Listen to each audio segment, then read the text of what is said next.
Assalamualaikum warahmatullahi wabarakatuh. Innal hamdalillah nahmaduhu wa nasta'inuhu wa nastaghfiruh wa na'udzu billahi min shururi anfusina wa sayyiati a'malina. Man yahdihillahu fala mudilla lahu wa man yudlil fala hadiya lahu. Wa asyhadu an la ilaha illallah wahdahu la syarika lah wa asyhadu anna Muhammadan abduhu wa rasuluh la nabiyya wa la rasula ba'dah. Ya ayyuhalladzina amanu taqullaha haqqa tuqatih wa la tamutunna illa wa antum muslimun. Ya ayyuhan nasu taqu rabbakum alladzi khalaqakum min nafsin wahidah wa khalaqa minha zawjaha wa batha minhuma rijalan katsiran wa nisaa'a wattaqullaha alladzi tasaaluna bihi wal arham innallaha kana 'alaikum raqiba. Ya ayyuhalladzina amanu taqullaha wa qulu qawlan sadida yuslih lakum a'malakum wa yaghfir lakum dhunubakum wa may yuti'illaha wa rasulahu faqad faza fawzan adima. Amma ba'd. Fa inna asdaqal hadis kitabullah wa khairal huda huda Muhammadin sallallahu alaihi wasallam wa syarrul umuri muhdatsatuha wa kullu muhdatsatin bid'ah wa kullu bid'atin dhalalah wa kullu dhalalatin finnar. Masyarul hadirin wal mustami'in rahimani wa rahimakumullah. Para pendengar Radio Suara Iman yang dimuliakan oleh Allah. Alhamdulillah, pada malam hari yang cerah ini Allah Subhanahu wa taala memberikan kemudahan bagi kita sehingga kita bisa bertemu kembali dalam rangkaian acara renungan malam bersama Radio Suara Iman. Mudah-mudahan kita yang sedang melaksanakan aktivitas yang mulia ini digolongkan oleh Allah Subhanahu wa taala sebagaimana yang Rasulullah sabdakan, "Wa man yuridillahu bihi khairan yufaqihu fiddin." Barang siapa yang Allah kehendaki baginya kebaikan, maka Allah pahamkan ia dalam urusan agamanya. Riwayat Al-Imam Al-Bukhari. Hadis yang mulia itu menandakan bahwa di antara indikasi Allah Subhanahu wa taala menginginkan kebaikan bagi diri kita adalah dipalingkannya hati kita untuk semangat mendalami ilmu agama. Para jamaah kaum muslimin, kaum muslimat, para pendengar Radio Suara Iman yang dimuliakan oleh Allah. Pada pertemuan kali ini kita akan membahas sebuah ungkapan yang bagus dan sebuah ucapan dari seorang ulama besar, yaitu Al-Imam Ibnu Qayyim Al-Jauziyah. Beliau mengatakan, Arkanul kufri arba'atun. Arkanul kufri arba'atun. Pilar-pilar kekafiran itu ada 4. Al-kufru, arkanul kufri arba'atun. Pilar-pilar kekafiran ada 4. Apa saja? Al-kibru, wal-hasadu, wal-ghadabu, wasyahwatu. Jadi menurut Al-Imam Ibnu Qayyim Al-Jauziyah bahwa pilar-pilar yang menyebabkan seseorang terjatuh, menolak kebenaran, mengkufuri kebenaran, itu ada 4 hal. Yang pertama adalah al-kibru, sombong.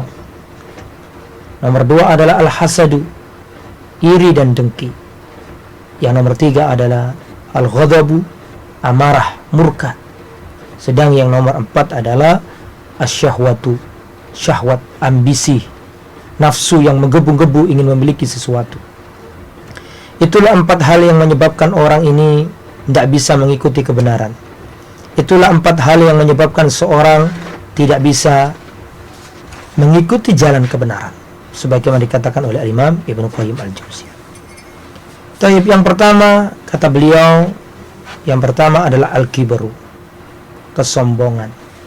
Sombong adalah faktor pertama dan faktor yang paling utama yang menyebabkan orang itu terjatuh pada perbuatan penolakan kebenaran. Faktor pertama, kenapa orang sulit mendapatkan hidayah? Faktor pertama, mengapa orang itu nggak bisa mengikuti jalan petunjuk, tidak mengenali kebenaran. Faktor yang pertama adalah al-kibr, karena kesombongan, karena congkak. karena merasa meninggi.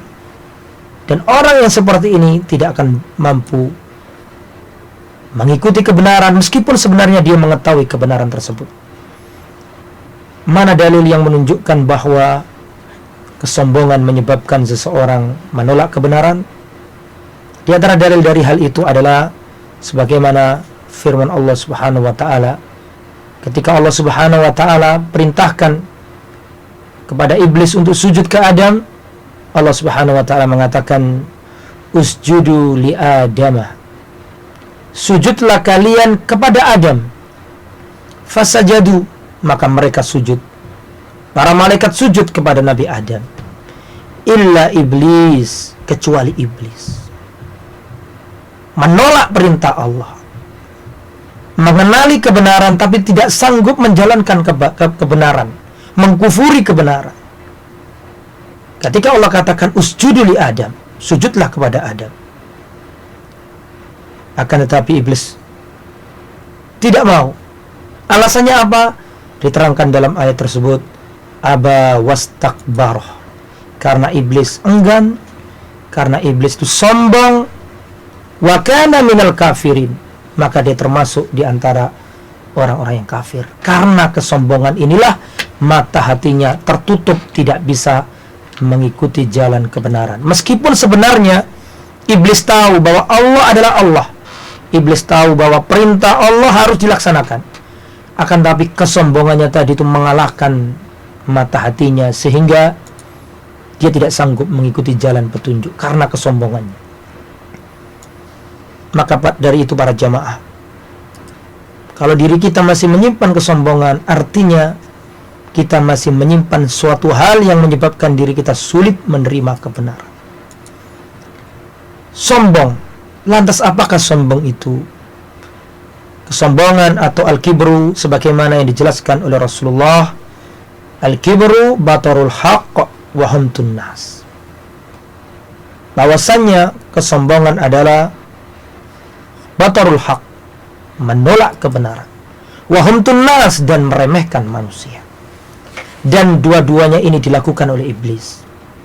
Ya, penyakitnya orang pinter, penyakitnya orang kaya, penyakitnya orang sugih, kata orang Jawa, ya, penyakitnya orang yang punya jabatan, pangkat, kedudukan, popularitas, ya ini, menolak kebenaran dan meremehkan manusia. Ini penyakitnya orang yang diberi kelebihan oleh Allah, menolak kebenaran, meremehkan manusia. Dan ini dilakukan oleh iblis. Ketika Allah perintahkan kepada dia, kepada iblis, sujudlah kepada Adam, maka iblis nolak perintah Allah, tidak mau. Berarti dia menolak kebenaran. Dan tidak cukup itu, iblis menghina Adam. Ya, dia nggak mau sujud karena merendahkan Adam. Dia berkata kepada Allah, "Khalaqtani min nar wa khalaqtahu min tin." Ya Allah, engkau ciptakan aku dari api, sedangkan engkau ciptakan Adam dari tanah. Bagaimana mungkin aku sujud kepada sesuatu yang engkau bikin dari tanah? Lihat, setelah menolak perintah Allah, tidak cukup berhenti sampai di sini. Malah iblis menghina manusia. Itulah hakikat kesombongan. Menolak kebenaran, meremehkan manusia. Maka dari itu para jamaah yang dimuliakan oleh Allah, barang siapa yang di dalam hatinya masih menyimpan kesombongan, maka sama halnya dia menjadikan dalam dirinya suatu hal yang menyebabkan dirinya tidak bisa mengikuti jalan kebenaran. Padahal setiap saat, bahkan setiap sholat, kita selalu mohon petunjuk untuk mengikuti jalan kebenaran. Dalam sholat Al-Fatihah, ya, di antara doa-doa kita adalah ihdinas siratal mustaqim. Ya Allah, berikan petunjuk, tunjukkanlah kami ke jalan yang lurus. Ya, di antara doa juga kita berdoa kepada Allah, Allahumma arinal haqqa haqqa warzuqna ittiba'ah. Ya Allah, tampakkanlah yang benar itu benar di hadapanku dan berikan kemampuan, kekuatan kepadaku untuk mengikuti jalan kebenaran tersebut. Wa arinal batila batilah. Ya Allah, dan tampakkanlah di hadapanku yang batil itu batil. Warzuqna ijtinabah, dan berikan kekuatan kepadaku ya Allah agar aku mampu menjauhinya. Berarti ini menunjukkan kita memohon kepada Allah hidayah. Akan tetapi di sana ada penghalang datangnya hidayah. Yang pertama tadi adalah sombong. Yang nomor dua, para jamaah yang dimuliakan oleh Allah Subhanahu wa taala. Di antara hal yang menyebabkan seorang terhalang dari hidayah, di antara hal yang menyebabkan seseorang tidak bisa mengikuti jalan kebenaran, jalan petunjuk, faktor yang nomor dua yang dikatakan oleh Imam Ibnu Qayyim Al-Jauziyah dalam kitabnya Ad-Da' wa Ad-Dawa, faktor yang kedua adalah al-hasadu.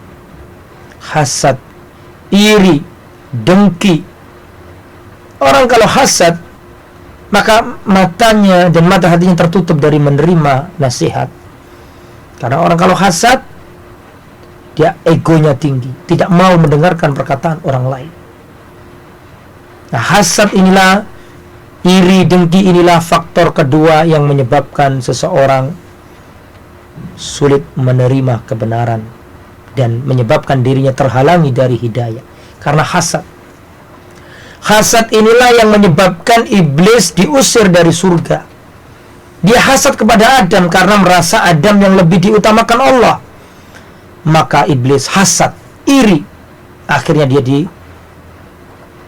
dari surga dan terlaknat. Fakhruj fa innaka rajim. Keluarlah engkau. Fakhruj minha, keluarlah engkau dari surga. Dan dia terlaknat sampai datangnya hari kiamat. Karena apa? Karena hasad. Dan hasad inilah yang menyebabkan anak Adam membunuh saudaranya. Kejahatan pertama kali di muka bumi ini diakibatkan karena hasad, dengki, dan iri. Dan orang yang hasad dan iri, mata hatinya tertutup untuk menerima kebenaran. Sulit untuk menerima nasihat kalau orang sudah iri dan dengki dan hasad. Diceritakan dalam sebuah riwayat bahwa di antara istri Rasulullah Sallallahu Alaihi Wasallam ada seorang istri beliau yang bernama Sofia binti Huyai bin Akhtab radhiyallahu anha. Di antara istrinya Nabi yaitu Sofia binti Huyai bin Akhtab. Sofia ini radhiyallahu anha masuk Islam dinikahi Nabi. Dan bapaknya adalah pembesar Yahudi namanya Huyai bin Akhtab. Ketika Sofia radhiyallahu anha ummul mukminin istrinya Rasulullah masuk Islam, beliau menceritakan masa lalu ketika masih Yahudi. Sofia radhiyallahu anha ummul mukminin berkata, dahulu ketika aku masih beragama Yahudi, kami berada di Madinah. Kemudian pamanku dan bapakku mendengar bahwa ada orang ngaku nabi namanya Muhammad datang hijrah dari Makkah menuju Madinah. Maka pada waktu itu saya mendengar pamanku yang bernama Abu Yasir berkata kepada bapakku yang bernama Huyai bin Akhtab. Maka bapakku atau pamanku berkata kepada bapakku, ini ceritanya Sofia menceritakan masa lalunya sebelum masuk Islam. Kata Sofia radhiyallahu anha ummul mukminin, beliau mengatakan, dahulu saya mendengar pamanku Abu Yasir bin Akhtab berbincang dengan bapakku yang bernama Huyai bin Akhtab. Pamanku berkata, wahai saudaraku Huyai, apakah engkau sudah mendengar ada orang yang ngaku nabi datang dari Makkah menuju Madinah namanya Muhammad sallallahu alaihi wasallam?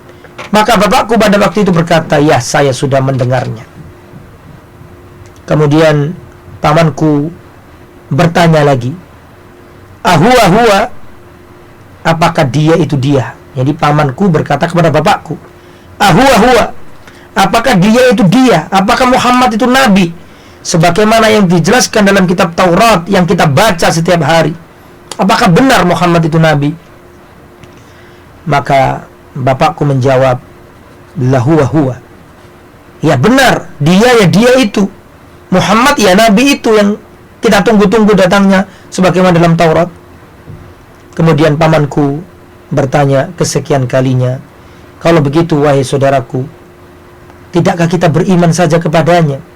Bagaimana pendapatmu tentang orang yang ngaku nabi ini? Kalau engkau sudah yakin bahwa dia itu nabi. Bagaimana pendapatmu, posisimu mengenai Nabi ini? Maka bapakku menjawab dan mengatakan, wallahi adawatuhu ma baqitu. Demi Allah, aku akan memusuhi Nabi ini selama aku masih hidup. Lihatlah, apakah pembesar Yahudi tadi tidak mengerti bahwa Nabi Muhammad itu Nabi? Jawabannya, mereka ngerti bahwa Rasulullah adalah Nabi. Kenapa nggak mau masuk? Karena hasad, iri, dengki. Mengapa? Karena yang diutus jadi Nabi dari bangsa Arab, tidak dari kalangan orang Yahudi Bani Israel. Hasadnya timbul karena mereka merasa keturunannya Yakub, Israel alaihissalam. Yakub keturunannya Ishak, dan Ishak adalah anak dari Sarah, istri Nabi Ibrahim. Bagaimana kita beriman kepada Muhammad, kata mereka, sedangkan Muhammad adalah lahir dari Ismail, dari Ismail, sedangkan Ismail adalah anaknya Hajar, sedangkan Hajar menurut mereka adalah budak, sehingga tidak boleh kita imani. Keturunannya nggak kita anggap jadi nabi, karena Hajar dulu itu budak dinikahi oleh Ibrahim. Hasad, kenapa yang diutus jadi nabi dari Arab bukan dari Bani Israel? Karena hasad inilah menyebabkan pembesar Yahudi, bapaknya Sofia, istrinya Nabi tadi, nggak masuk Islam. Padahal dia tahu hal ini sebagaimana dikatakan dalam Al-Quran, alladzina atainahumul kitaba ya'rifunahu kama ya'rifuna abna'ahum. Orang-orang yang diturunkan kepadanya Taurat dan Injil itu mengerti siapa Nabi Muhammad sebagaimana mereka mengerti anak kandung mereka sendiri. Ya, alladzina atainahumul kitaba ya'rifunahu kama ya'rifuna abna'ahum.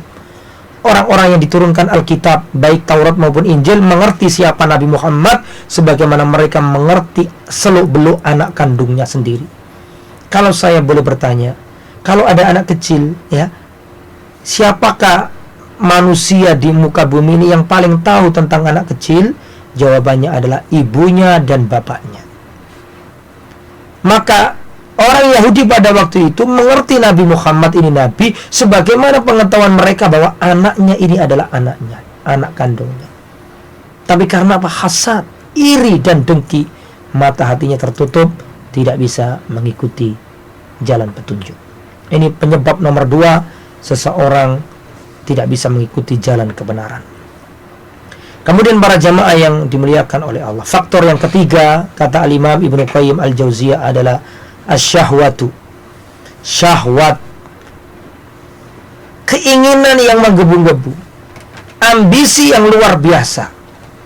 Dan syahwat itu umum, tidak hanya ke wanita saja. Syahwat terhadap wanita menyebabkan orang itu zina.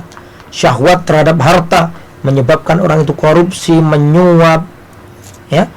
Syahwat terhadap harta menyebabkan orang itu bisa hasad, kemudian mencari pekerjaan dengan cara yang haram dan seterusnya.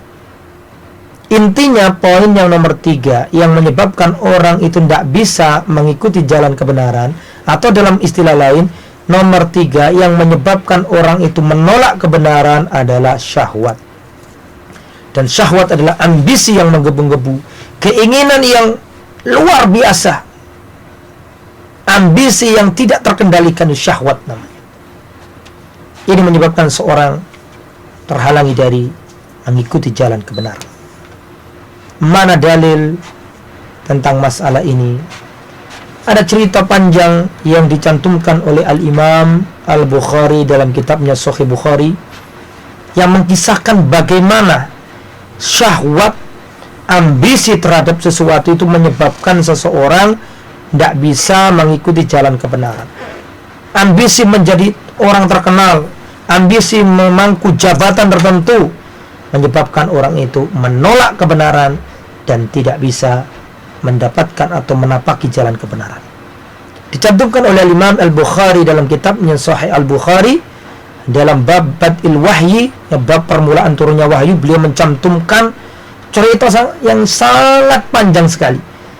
Saya ingin merangkum di sini dan kita ambil pelajaran bagaimana ambisi terhadap sesuatu itu menyebabkan orang itu tertolak atau menolak diri dari kebenaran.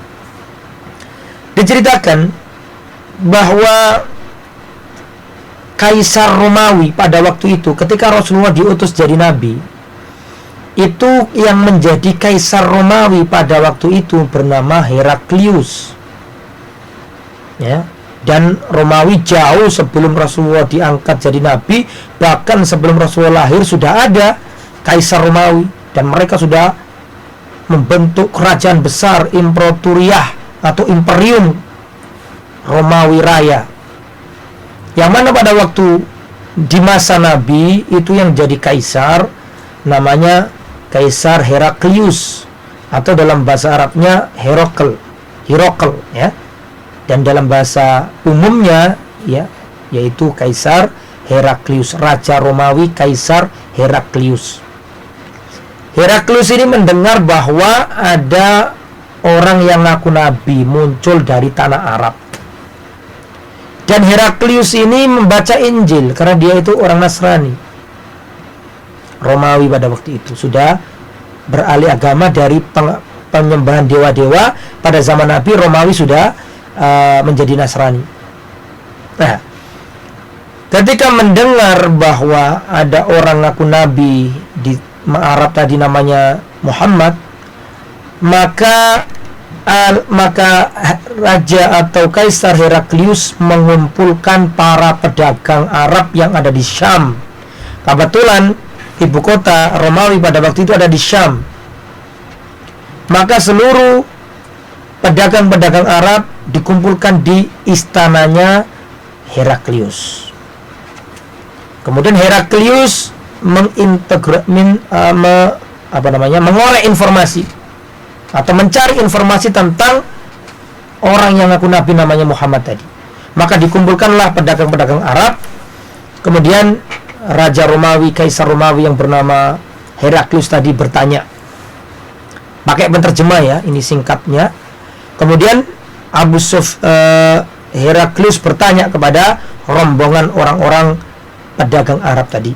Pertama kali yang ditanyakan oleh Heraklius adalah, siapakah di antara kalian, wahai orang-orang Arab yang dagang di Syam, siapakah di antara kalian yang nasab keturunannya paling dekat kekerabatannya dengan orang yang ngaku nabi ini? Maka ada yang mengangkat tangan pada waktu itu, yaitu Abu Sufyan, karena Abu Sufyan pada waktu itu ikut dagang, dan Abu Sufyan ini jalur kekerabatannya dekat sama Nabi. Nah, Abu Sufyan di sini adalah bapaknya Muawiyah radhiyallahu anhuma yang nantinya masuk Islam. Abu Sufyan ini, nah pada waktu ini masih kafir. Abu Sufyan ketika ditanya, siapakah di antara kalian wahai pedagang Arab yang nasab keturunannya kekerabatannya dekat dengan orang yang ngaku nabi ini, maka Abu Sufyan menjawab, sayalah orang yang paling dekat kekerabatannya dengan orang yang ngaku nabi tersebut. Akhirnya Abu Sufyan jadi jubirnya para pedagang Arab. Kemudian pertanyaan kedua yang diajukan oleh Raja Heraklius adalah, bagaimana orang-orang yang mengikuti nabi tersebut? Atau saya ulangi, pertanyaan yang kedua adalah, apakah di antara bapak orang yang ngaku nabi ini namanya Muhammad tadi ini, di antara bapaknya dulu ada yang jadi raja? Maka dijawab sama Abu Sufyan, tidak, bahkan bapaknya sudah meninggal duluan. Ya, bapaknya sudah meninggal duluan, dia anak yatim. Bagaimana nasab orang yang ngaku nabi ini? Dikatakan sama Abu Sufyan, nasabnya tinggi karena dia adalah keturunan Abdul Muthalib, keturunannya Hashim, keturunannya Abdi Manaf, keturunannya Qusay, yang mana mereka adalah silsilah nasab yang tinggi di kalangan Quraisy. Kemudian bertanya lagi, siapa namanya? Heraklius bertanya kepada Abu Sufyan, apakah dahulu sebelum dia ngaku nabi, kalian pernah menuduh dia itu pembohong? Maka dijawab sama Abu Sufyan, tidak, kami nggak pernah menuduh dia pembohong sebelum dia menyampaikan risalahnya. Bahkan kami menjulukinya bahwa Muhammad adalah mempunyai gelar apa? Al-Amin. yang bisa dipercaya. Kemudian tanya lagi, ya, Heraklius bertanya lagi kepada Abu Sufyan, wahai Abu Sufyan, apakah orang yang mengikuti orang yang ngaku nabi ini orang-orang lemah ataukah orang bangsawan, orang-orang miskin atau orang kaya? Maka dijawab oleh Abu Sufyan, yang mengikutinya adalah orang-orang lemah, ya, budak, Bilal, Ammar, Yasir, Sumayyah, Abdul bin Mas'ud. Jadi yang lemah-lemah itu yang ngikuti Nabi. Dijawab sama Abu Sufyan, yang ngikuti Nabi ini adalah orang-orang yang lemah. Pertanyaan selanjutnya, apakah di antara pengikut orang yang ngaku Nabi ini semakin bertambah atau semakin berkurang? Dijawab sama Abu Sufyan, hari demi hari mereka semakin banyak. Ditanya lagi oleh Heraklius, apakah di antara pengikutnya ada yang murtad, keluar dari agamanya? Maka dijawab sama Abu Sufyan, tidak.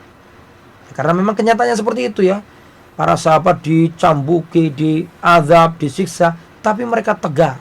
Dan Abu Sufyan tidak berbohong dalam hal ini. Kemudian ditanya lagi, apakah kalian memeranginya, wahai orang Arab, memerangi orang yang ngaku Nabi ini? Maka dijawab sama Abu Sufyan, ya, kami memerangi orang yang ngaku Nabi tersebut. Ditanya lagi, bagaimana peperangan kalian dengan orang yang ngaku Nabi ini? Maka Abu Sufyan menjawab, peperangan antara kami dengan orang yang mengaku Nabi ini silih berganti. Kadang dia yang menang, kadang kita yang menang. Dalam perang Badar menang Nabi, perang Uhud menang kafir jahiliyah. Ya. Kemudian ditanya lagi oleh siapa? Heraklius. Apa yang diserukan oleh orang yang ngaku Nabi tersebut? Maka dijawab sama Abu Sufyan, dia menyuruh kami meninggalkan berhala-berhala, menyuruh kami untuk menyembah satu Tuhan Allah, menyuruh kami nyambung silaturahim, berbakti sama orang tua, dilarang memutuskan silaturahim, dan seterusnya. Setelah mengambil informasi dari pedagang Arab tadi, akhirnya apa yang dikatakan oleh siapa? Yang dikatakan oleh Abu Sufyan. Abu Sufyan menjawab, saya tanyakan kepadamu tadi tentang nasab keturunannya, kamu jawab keturunannya itu tinggi, maka itulah nasab para nabi. Kemudian yang kedua, tadi saya katakan kepadamu, apakah bapaknya dulu menjadi raja? Kamu jawab tidak. Maka saya jawab, seandainya bapaknya itu raja, kata Heraklius, maka orang ini hanya sekedar ingin mengembalikan kejayaan kerajaan bapaknya. Saya katakan kepadamu tadi, ya, siapa saja yang mengikuti agamanya, maka kamu katakan yang mengikutinya adalah orang-orang lemah.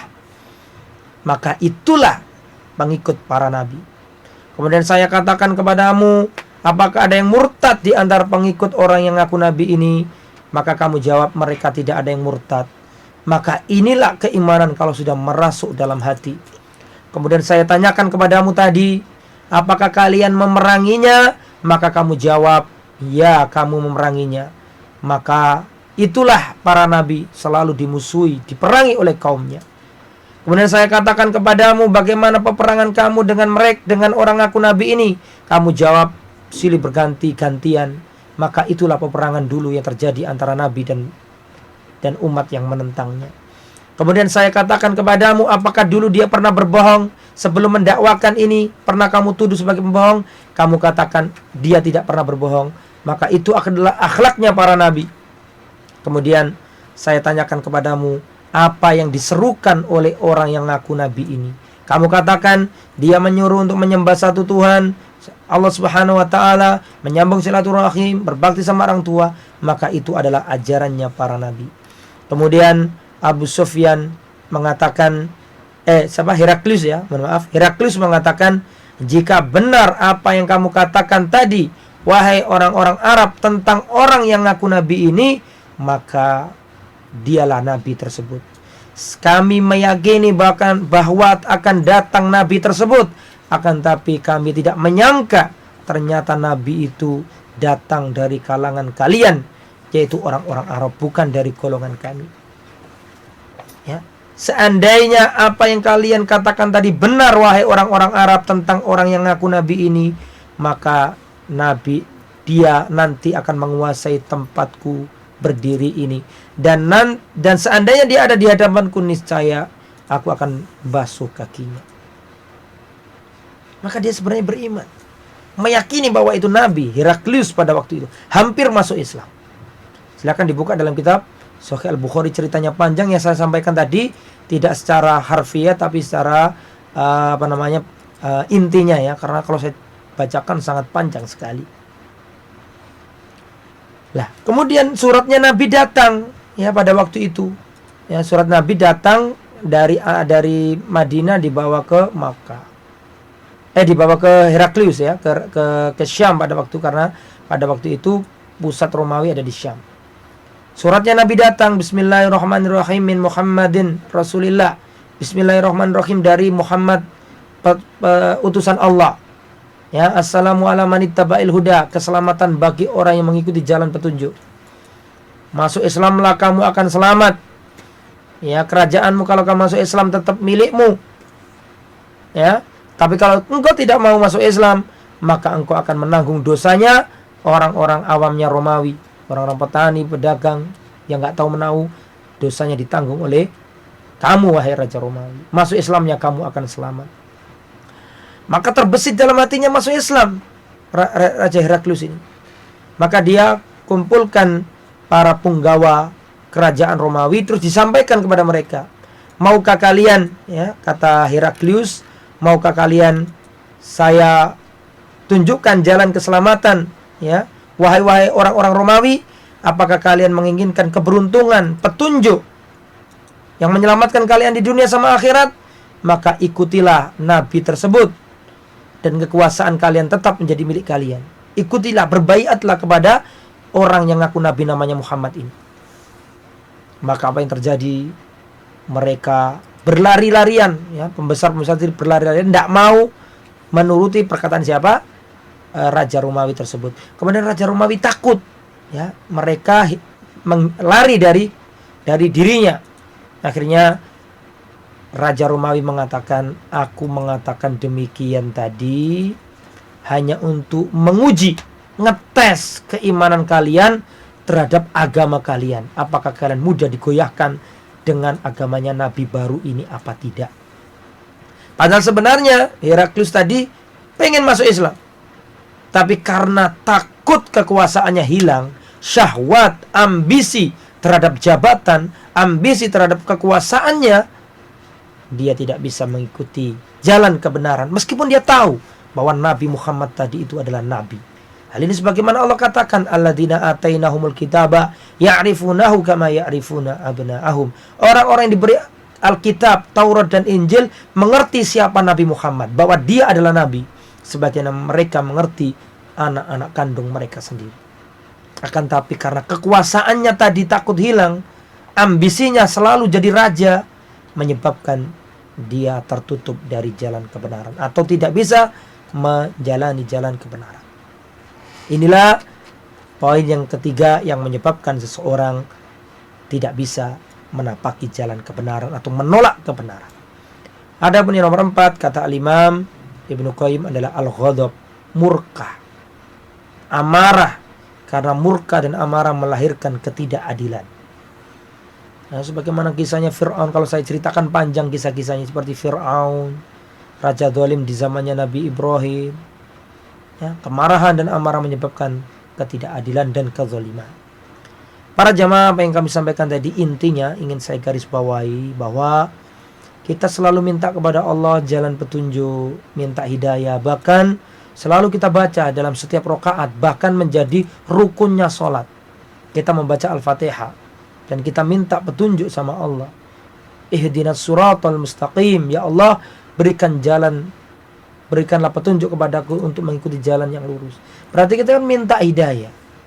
Sebagaimana doa yang lain, Allahumma arinal haqqa haqqa warzuqna tiba'ah wa arinal batila batila warzuqna ijtinabah. Ya Allah, tampakkanlah yang baik itu baik dan berikan kekuatan bagiku untuk menjalaninya, dan tampakkanlah yang jelek itu jelek dan berikan kekuatan kepadaku untuk menjauhinya. Berarti kita kan dianjurkan, diperintahkan minta petunjuk sama Allah. Tetapi hal yang penting para jamaah, di sana ada hal-hal yang menyebabkan mata hati kita ini tertutup dari mengenali jalan kebenaran. Yang pertama adalah karena kesombongan, yang kedua karena hasad dan iri, yang nomor tiga karena ambisi yaitu syahwat, sedangkan yang nomor empat karena kemarahan, amarah yang melahirkan kezaliman. Mungkin itu yang bisa kami sampaikan pada pertemuan malam hari yang berbahagia ini. Mudah-mudahan menjadi sinaran cahaya untuk diri kita agar selalu bisa mengenali kebenaran, dan mudah-mudahan Allah selalu memberikan petunjuknya kepada kita semuanya. Itu yang bisa kami sampaikan pada sesi yang pertama ini. Selanjutnya kita serahkan ke saudara moderator, yaitu Mas Ibnu Darmawan. Kepada beliau kami persilakan. Aku qouli hadza wa astaghfiru innahu huwal ghafurur rahim.